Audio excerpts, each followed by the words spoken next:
Bună ziua, gospodari! Vă prezint Dark, o parte din el și mici secreți. Sper să vă placă.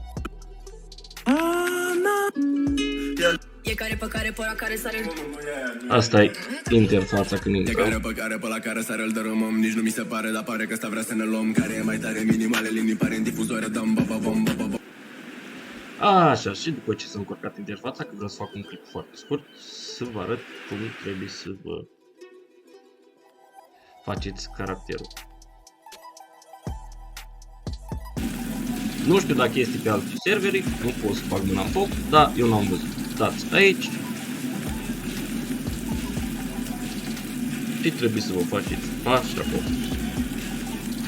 Vă scrieți nume.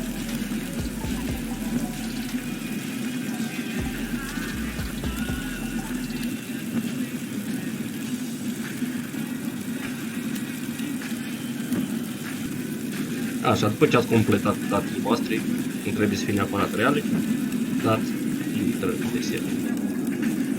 De aici vă creați caracterul.